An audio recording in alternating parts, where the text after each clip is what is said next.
नमस्कार, मैं जनवक्ता श्री ओम गौतम। मद्रास हाईकोर्ट लगातार बहुत अच्छे-अच्छे फैसले दे रहा है। हम आपको बताते भी रहे हैं कि भारत में जो 25 हाईकोर्ट काम कर रहे हैं, उनमें अगर सबसे अच्छा काम किसी हाईकोर्ट में हो रहा है, सबसे ज़्यादा न्याय अगर कहीं हो रहा है, तो वो मद्रास हाईकोर्ट में हो रहा है। मद्रास हाईकोर्ट ने तिरुपरम जो पहाड़ी है जिस पर के सुब्रमण्यम स्वामी यानी कि मुरुगन या अयप्पा आप जिन्हें बोलते हैं, कार्तिकेय भगवान का वहां पर मंदिर है और वो पूरी जो पहाड़ी है वो मंदिर की है। लेकिन वहां पर एक मजार बना दी गई। सिकंदर शाह नाम का एक शासक हुआ उस मदुरई के इलाके में और उसकी कब्र पर वहां मजार बना दी गई है। इस मजार को लेकर वहां का जो हाई कोर्ट है उसने एक बड़ा फैसला लिया था और अब उस फैसले पर सुप्रीम कोर्ट ने भी मोहर लगा दी है। सुप्रीम कोर्ट में जस्टिस अरविंद कुमार और जस्टिस पीवी बराले की पीठ ने यह कहा है कि हाई कोर्ट ने जो फैसला लिया है उसमें बिल्कुल भी कोई खराबी नहीं है, कोई भी सवाल उस पर नहीं हो सकता है। उनका जो फैसला है वो मान्य है और हम उसको अपहेल करते हैं। हाई कोर्ट ने ये जो फैसला लिया था वो ट्रायल कोर्ट के एक फैसले को अपहेल करते हुए लिया था। मामला ये था कि ये जो तिरुपरम कुंद्रम की पूरी पहाड़ी है जिस पर आपको हम बार-बार पहले भी कई वीडियो बना चुके हैं कि वहां एक दीपथून है और दीपथून पर दीप जलाए जाने को लेकर जस्टिस जी.आर. स्वामीनाथन ने एक बड़ा फैसला लिया था। बाद में जो राज्य सरकार थी वो उसके खिलाफ अपीलें करती रही, तमाम कोशिशें करती रही कि वहां पर दीप न जलाया जा सके। इसी पहाड़ी पर एक हिस्सा है जो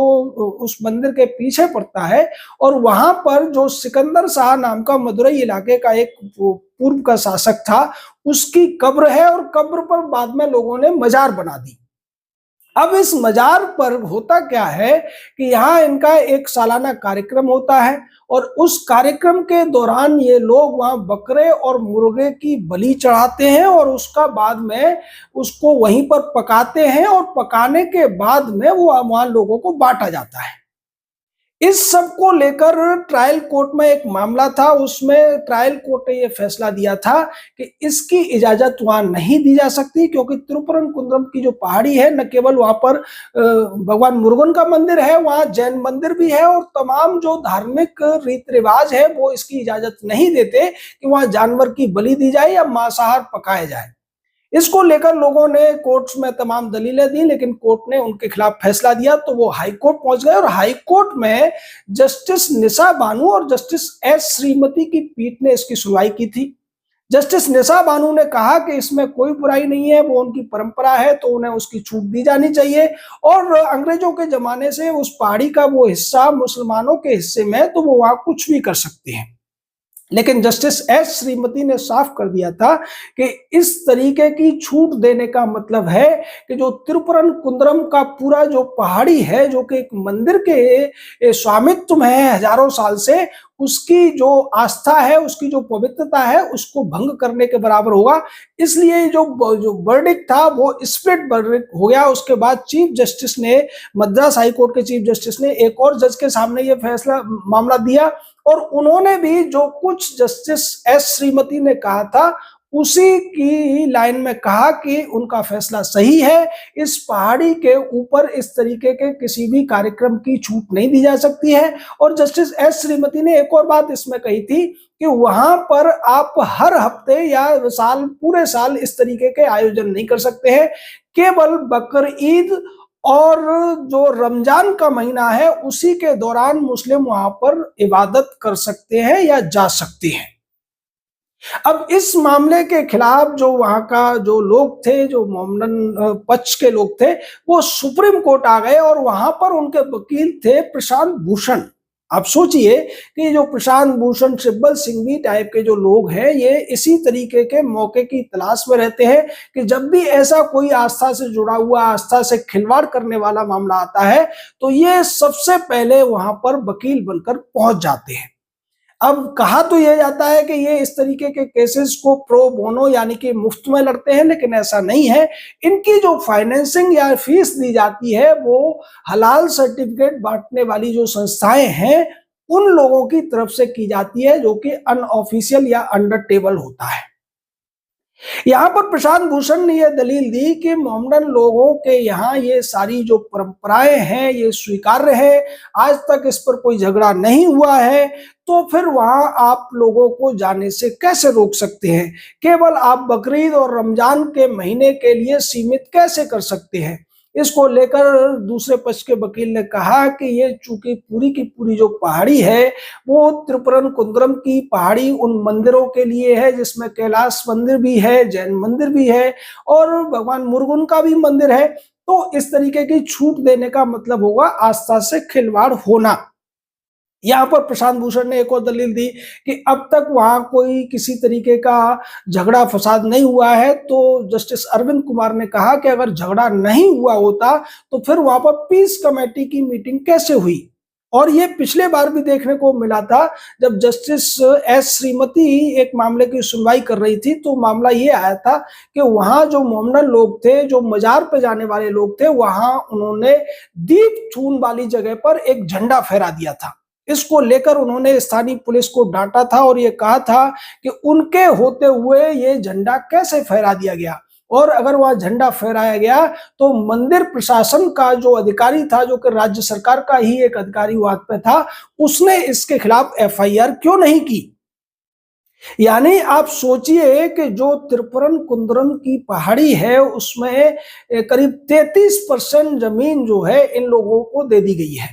और उसके बावजूद ये कभी झंडा फहरा देते हैं या फिर कभी दीपक जलाए जाने पर ये विवाद करते हैं। दीपक जलाए जाने पर भी इन लोगों का विवाद ये था कि जब वो दीप जलेगा तो उसका जो धुआं है वो मजार की तरफ जाएगा, और हमारे यहाँ इस तरीके की कोई परंपरा नहीं है। इसी बात को लेकर राज्य सरकार ने दीप जलाने से वह जो मुरुगन या सुब्रमण्य स्वामी के जो भक्त थे उनको रोक दिया था। इसके ऊपर बाद में हाई कोर्ट ने भी आदेश जारी किया जो कि जस्टिस जी आर स्वामीनाथन ने दिया था, उस आदेश को भी नहीं माना गया। फिर इस पर कंटेम्प्ट भी की कार्यवाही भी शुरू हुई, और बाद में जस्टिस जी आर स्वामीनाथन के खिलाफ पूरे प्रदेश के अंदर डीएमके के कार्यकर्ताओं ने जो माहौल बनाया, उसके बाद भी एक याचिका सुप्रीम कोर्ट में पहुंची थी, और सुप्रीम कोर्ट ने उस याचिका पर भी यही फैसला दिया था कि राज्य सरकार इस तरीके से कुछ भी गुंडागिर्दी करने वाले जो लोग हैं उनको संरक्षण नहीं दे सकती है, उनके खिलाफ कार्रवाई उसको करनी ही पड़ेगी। यहां जो ये पूरा मामला था उसके ऊपर राज्य सरकार का जो रवैया रहा है, वो एक तरीके से आप सोचिए कि जो दूसरा पक्ष है जिसका वहां कोई हक नहीं बनता है, उसके पक्ष में दिखाई देता है, क्योंकि वो उनका वोट बैंक है। और जैसा कि इस जो मुख्यमंत्री हैं वहां उनके बेटे बार बार कहते रहे हैं, उनके दूसरे नेता भी कहते रहे हैं कि सनातन एक डेंगू है, सनातन एक कोरोना वायरस है, इसको मिटाई जाने की जरूरत है। ये सारी बातें करने वाली जो पार्टी की सरकार है वो किसी भी हालत में सनातन धर्म के मानने वालों की परंपराओं का, आस्था का अपमान करने में अपनी एक तरीके से आप सोचिए कि जीत समझती है। यही वजह है ये मामला सुप्रीम कोर्ट आया, लेकिन सुप्रीम कोर्ट ने अब जिस तरीके से मद्रास हाई कोर्ट के फैसले को अपहेल्ड कर दिया है, उससे एक दूसरी उम्मीद और एक दूसरा साफ संदेश भी चला गया है कि अगर दूसरे मामलों को लेकर भी राज्य सरकार यहाँ सुप्रीम कोर्ट आएगी तो उसको कुछ हासिल होने वाला नहीं है, क्योंकि त्रिपुरन कुंद्रम की ये जो पहाड़ी है इस पे जो मंदिर बने हुए हैं हजारों साल से वहां है, और वहां बड़ी ही सोची समझी चाल के तहत एक कब्र बना दी गई, कब्र पर मजार बना दी गई, और जो वहां का शासक था उसको बाद में सूफी घोषित कर दिया गया। अब उसके नाम पर आप सालाना उर्स चलाना चाहते हैं, वहां पर जानवरों की बलि देना चाहते हैं, ज्यादा से ज्यादा जमीन को अपने कब्जे में ले लेना चाहते हैं, लेकिन वहां मद्रास हाई कोर्ट के जजों की नजर है। मद्रास हाई कोर्ट में ऐसे तमाम जज बैठे हुए हैं जो बिना किसी डर के, बिना किसी भय के, बिना किसी लालच के सिर्फ और सिर्फ न्याय करना जानते हैं। उनसे सनातनियों को बहुत उम्मीद है, और यही वजह है कि जस्टिस श्रीमती का जो फैसला था उसके बाद दूसरे जज थे, उन्होंने भी वही फैसला दिया, और उन फैसलों को सुप्रीम कोर्ट ने भी अपहेल्ड कर दिया है।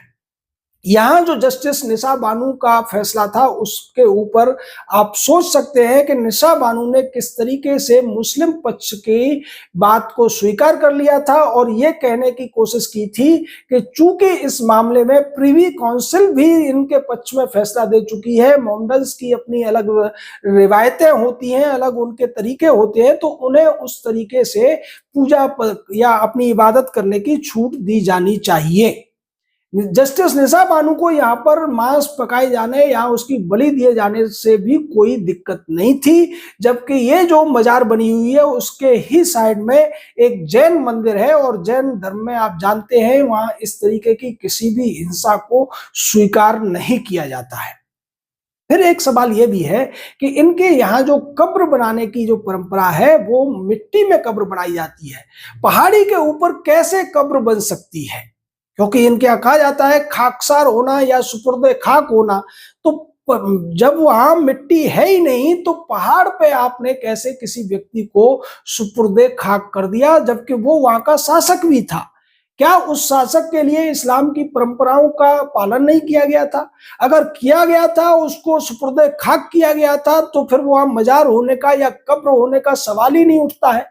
ये जो बहुत सारे पेच हैं उसके माध्यम से उस पहाड़ी को हड़पने की जो साजिश थी, पहले उस पर हाई कोर्ट ने रोक लगाई और अब सुप्रीम कोर्ट ने भी साफ कर दिया है कि यहाँ पर भगवान मुरुगन का जो मंदिर है वो पहाड़ी जिस पर ये मजार बनी जरूर हुई है, लेकिन वहां पर ज्यादातर जो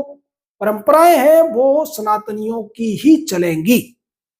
आपका इस पूरे मामले पर क्या कहना है? अपनी राय दीजिए। हमारे साथ जुड़े रहिए, हमारे चैनल को लाइक कीजिए, सब्सक्राइब कीजिए, हाइप कीजिए, जिससे से ज्यादा इस तरीके के जो वीडियो होते हैं जिनमें कानून से जुड़ी हुई जो पेचीदगियां हैं उनको आपके सामने रखा जाता है सरल और बेहद ही रोचक तरीके से, उसके लिए ज्यादा से ज्यादा लोगों तक ये पहुंच सके। जय हिंद,